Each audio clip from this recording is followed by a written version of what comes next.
If the point of war is to win your objective, while at the same time sustaining as few casualties as possible, then you have to count the Gulf War as an astonishing success, one of the most successful wars in the history of the world.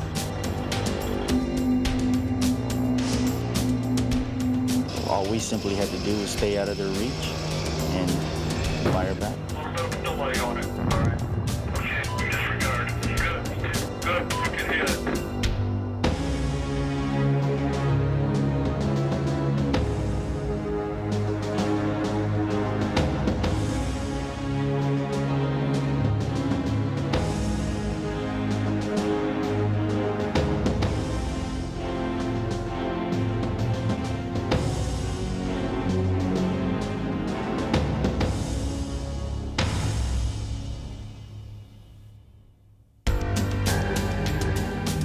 Featureless desert of Kuwait, a troop from the United States 2nd Armored Division heads at top speed for the Iraqi border.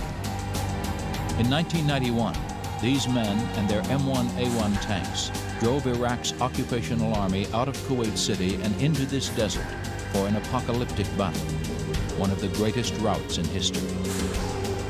Now, the 2nd Armored has returned. Being back in Kuwait is it's sort of like a flashback. There was destruction, seeing some of the blown up buildings. We didn't see that the first time. But just being in the desert environment brings back a lot of memories that I have of my first 5 months. It brings back memories, brings memory of death everywhere. I told you we were going to kick ass, and that's exactly what we did.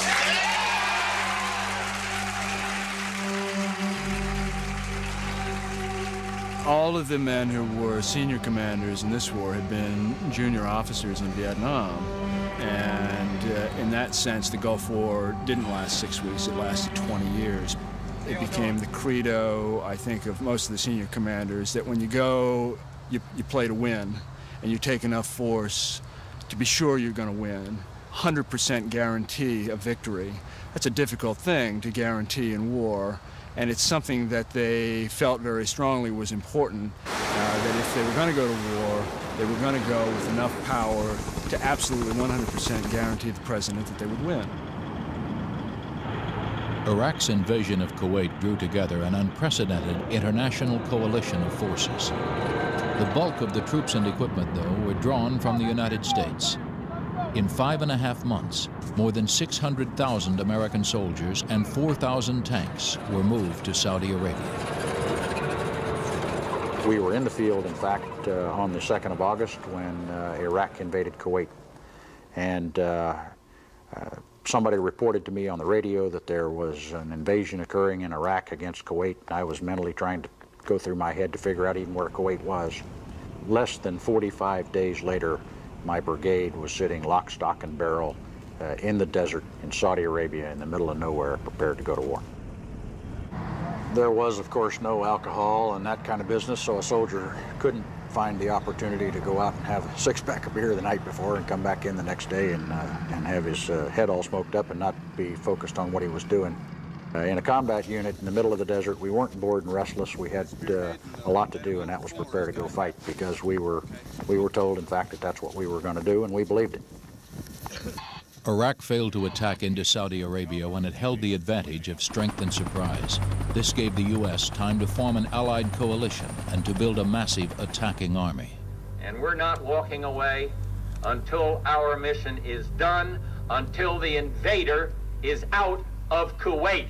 And that may well be where you come in. Iraqi ruler Saddam Hussein seemed unwilling or unable to comprehend the hideous strength of the forces arrayed against him. I found Baghdad the week before the war one of the great surreal scenes of all time. Everybody in Baghdad had, for one reason or another, deluded themselves into a construct by which the war could not happen. Their morning newspaper was filled with stories, date-lined, byline stories from Saudi Arabia that said the American troops brought over to Saudi Arabia waiting for the fighting to begin were terrified. They were already deserting. Their morale was at an incredible low. The officers refusing to fight and so on. And at the same time, of course, their papers told them nothing about the true condition of their own army, which was, in fact, as they were describing the American army. On January 17th, the war against Iraq began. The Allies had decided that a month of heavy bombing, combining laser-guided bombs directed against hard-to-hit, high-value targets, such as communications bunkers, combined with millions of tons of dumb bombs dropped on infantrymen, would shatter Iraq's equipment and the morale of its soldiers.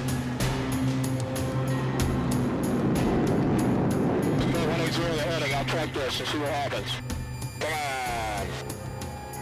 Get down to 1920. Right across there. Decent hit. We had been nightly observers of the air war going on from the time it started on the 17th, which absolutely put us in awe every night because we were positioned just south of the Kuwaiti border. We could see AAA fire going up after the airplanes, and we were treated to that show for about 38 days. While the Iraqis were being inundated by cluster bombs and cruise missiles, U.S. Central Command moved its ground forces into position. The heart of the attack was deception. The Allies wanted Iraq to believe they would pour all their forces into a direct attack from Saudi Arabia into Kuwait. To that end, psychological operations teams built decoy divisions out of wood and fiberglass and set up a radio network that emulated scrambled transmissions. Meanwhile, the majority of the army had secretly relocated to the west of Iraq. The attack plan called for 2 Marine divisions and an Army brigade, roughly 70,000 troops, to attack north into Kuwait. Meanwhile, 2 Army corps, totaling 255,000 men, would attack directly into Iraq, destroying all Republican Guard units south of the Euphrates River. The plan was risky, as Iraq was a defender with superior numbers of men and equipment. But to the U.S. command, Iraq seemed like a perfect killing field. In the open desert, the Army's 2,000 M1A1 tanks could move like ships at sea, free to maneuver and fire at will. The Iraqis had simply closed their minds to the horrible possibility that the Allies might deploy out into the desert. The Iraqis had no means of countering an attack from the desert, so they simply pretended that it wasn't going to happen. They persuaded themselves that the only place the Allies would attack would be across the Kuwaiti-Saudi border. And they sat there like frightened rabbits, waiting for it to happen.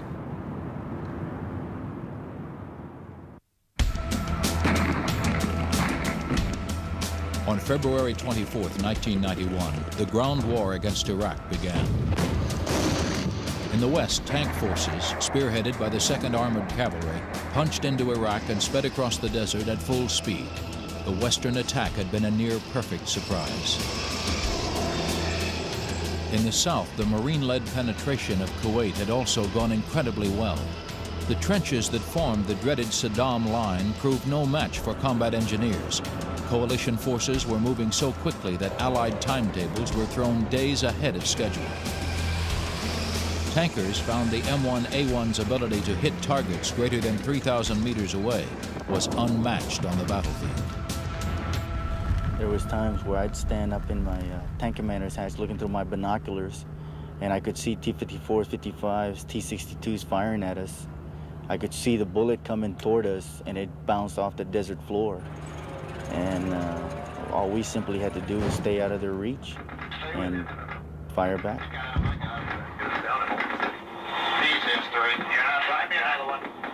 Right there next to him.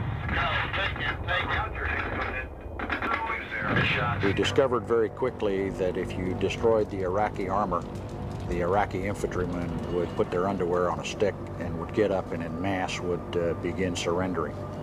And it almost became too easy for us there. And we came close to establishing a complacency which might later on prove dangerous, because in fact My orders were to destroy all of the armor. If it wasn't burning, it wasn't dead. And when I said armor, I meant anything that was man-made out there in that desert that looked like it had military application. The mission was to destroy it and kill the Iraqi soldiers who fought, obviously. Those who gave up, we'd give them the opportunity to give up. They didn't have to die for their country. Saudi Arabia had no Saudi Arabia. No argument with the people of Iraq. The people of Iraq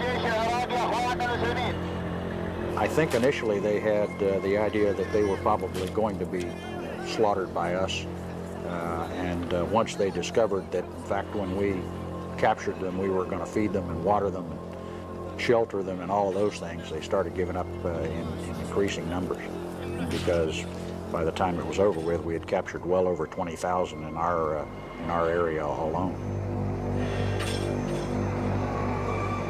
One of the things that I learned in a war is that in normal life you almost never see grown men cry. In a war you see men cry all the time. People are always crying. You'd go through this battlefield and there'd be whole sections of Iraqis weeping and sobbing and praying, as terrified for their lives. And this becomes a routine sight.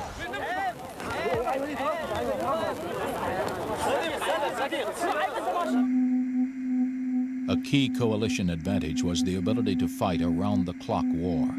Improved communications technology allowed ground and air forces to coordinate their attacks with sudden, deadly force.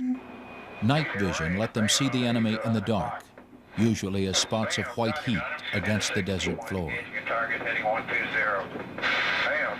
You got it. 10 to 6. 10 to 2. During the ground war, the weather was poor and visibility was low, but thermal sights could see through sandstorms and the smoke from oil fires. Still, when loosed, the dogs of war are difficult to rein in, and they sometimes maul their masters. There was a belief that we owned the night. That was the buzz phrase that you'd hear a lot, and that turned out not to be true.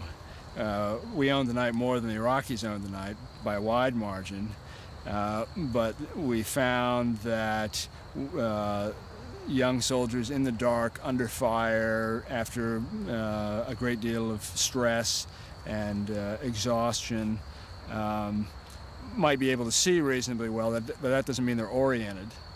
And we know from the many episodes, 35 episodes altogether, of fratricide, that fighting a fast-moving armored battle at night is hazardous to the health of your comrades in many cases. The speed and violence of these machines had to some extent outpaced their ability of the men inside them to completely control them. Well, I'm going to tell you, it's hard to pull this trigger. Back me up a little bit here. Tell me, I'm firing heading 070, 3,800 meters. This footage was taken from gun cameras aboard 2 Apache attack helicopters. The Apaches were called in to suppress enemy fire. She's getting ready to shoot, so we got to make sure. Roger, I got 90223, and I've got it out at 3,800 meters. Let me know when you shoot. Roger, go ahead, take it out. There it goes. I guess you could say that hit it. Roger, I'm going to go ahead and shoot the second vehicle. It's still intact, but it's fixing to go away. Gun made. Gotta move now. The Apache pilots repeatedly checked to make certain they were not turning their Gatling guns and Hellfire missiles on friendly forces. But in a lightning-fast war fought in darkness on a featureless desert, few things are certain. We engage with the gun. What are we engaging there? There's 2 people walking away from the engaged vehicle. Iron Dude Stalwart's reporting as to maybe friendly vehicles may have been hit over. Don't you dare say that. Roger, I was afraid of that. I was really afraid of that. 5 is engaging the target. I hope it's not friendlies I just blew up, because they're all dead. Apparently we shot some friendlies. The speed and violence of the Allied attack was the key to its quick victory, but confusion thrives on a fluid battlefield. for the M1A1 and Bradley fighting vehicles plunging deep into Iraqi territory. The principal challenge was to press their advantage and keep moving across Iraq's vast deserts. In World War II, Rommel's famed Africa Corps was defeated because his supply lines could not keep up with his tanks. The army streaming into Iraq faced a similar problem. The speed of their advance was so much faster than anticipated that the Allied fuel line, so necessary for gas-guzzling M1A1s, was stretched to the limit.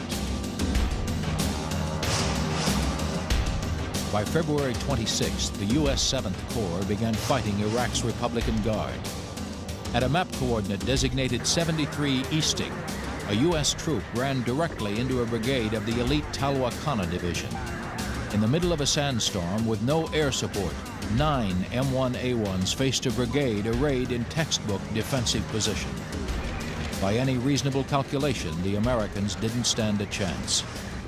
I decided to go to what's called a tanks lead formation, where the tanks move through the scouts and take the lead of the troop. We had been moving through what was a relatively flat and featureless desert, and what I didn't realize is that my tank was moving up a very slight rise in the terrain. After we crested that rise and came down on the other side, the whole enemy position really came into view. And I was up out of the hatch at the time and just scanned quickly with the naked eye, and I could count 8 T-72s in dug-in positions or behind mounded up dirt. Simultaneously with that, my gunner, who was moving the turret back and forth to detect enemy vehicles, yelled, "Identified tanks."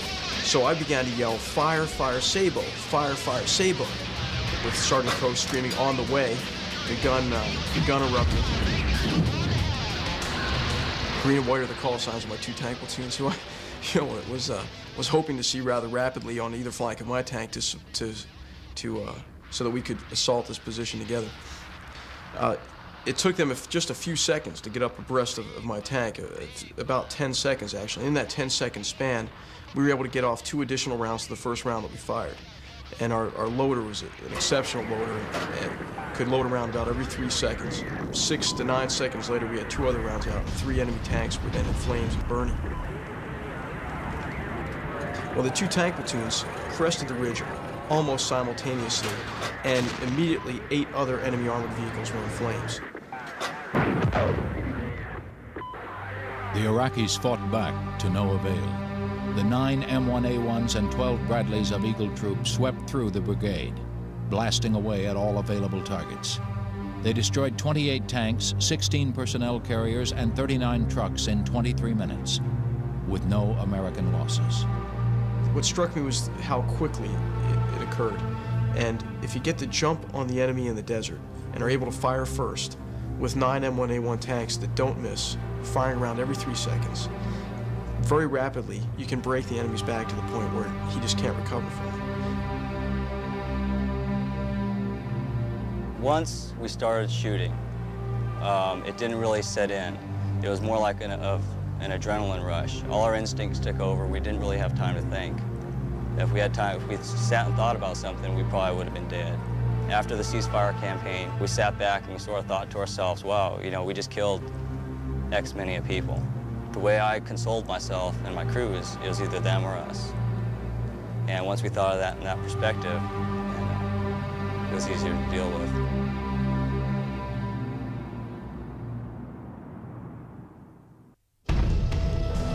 By the afternoon of February 27th, the terrible might of a highly coordinated army, equipped with state-of-the-art killing machines, had turned the 4th largest army in the world into a panicked mob, scrambling to escape certain death.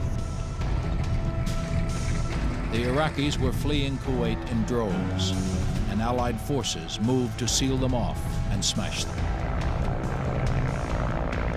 But now, with absolute victory in hand, some military leaders questioned whether the level of destruction was approaching overkill.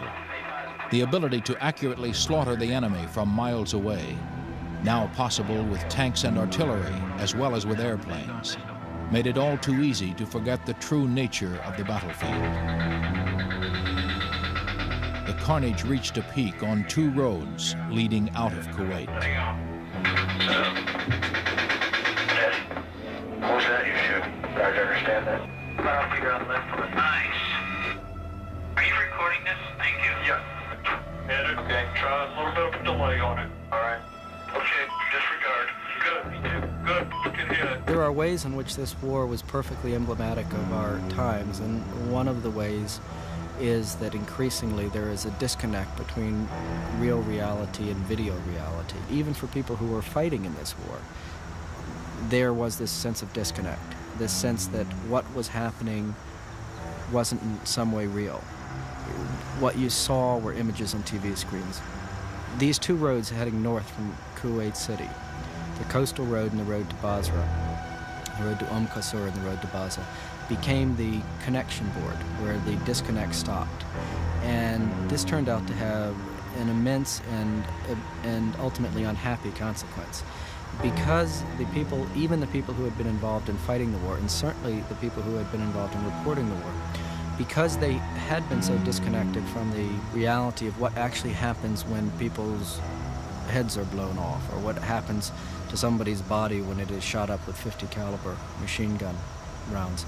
Because they'd been so disconnected from that, when they came face to face with the horrible sights, the horrible real reality, there was a sense of overreaction and anguish that was, in retrospect, out of proportion, I think, to what was there on that road. This shock of connection to reality, I think, was in and of itself was the thing that triggered everything that happened afterwards that went wrong.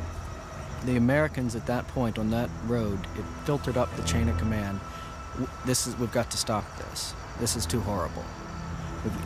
And they simply stopped. They simply stopped. Because they looked at this scene and they said, this is awful, it can't go on, we must stop doing what they're doing. But all they were seeing was the face of war. They were seeing simply what war is. Kuwait, which had been ransacked by the Iraqis, was liberated on February 27, 1991. President Bush declared a ceasefire on February 28th. When Iraq formally surrendered on March 3rd, its defeat seemed clear and decisive. The Iraqi military had been crushed. Most of its airplanes and half of its tanks lay in ruins. Saddam Hussein's days in power seemed numbered. But soon after, coalition troops watched helplessly as Iraq's rebellious Shiite and Kurdish tribes were massacred by the still powerful Republican Guard. Some now feel the ceasefire may have been premature. The war ended, I think, when it should have ended. It ended when we had accomplished the objectives that we had set out of ousting Saddam from Kuwait, of destroying fundamentally his military, of stripping him, in essence, of his ability to threaten his neighbors and to threaten us.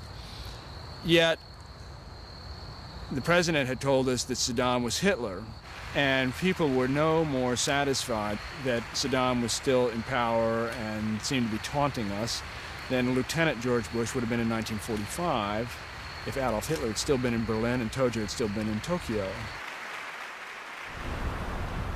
The U.S. military had won its battle, but final political victory never came.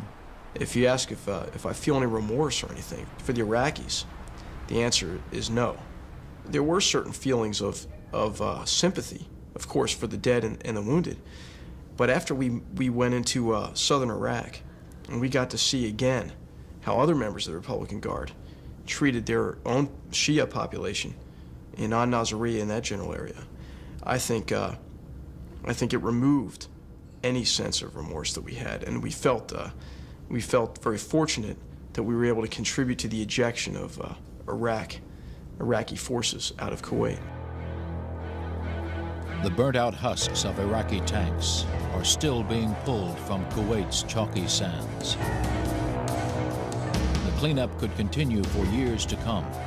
The Iraqis laid so many mines here that vast stretches of desert remain too dangerous to enter. Today, American M1A1 tanks prowl the border between Kuwait and Iraq, a potent reminder of a war that saw soldiers and machines fuse into a huge, virtually flawless weapon of destruction. When employed, that weapon created a killing zone hundreds of miles wide, that consumed everything in its path. More than ever, warriors were divided into the quick and the dead.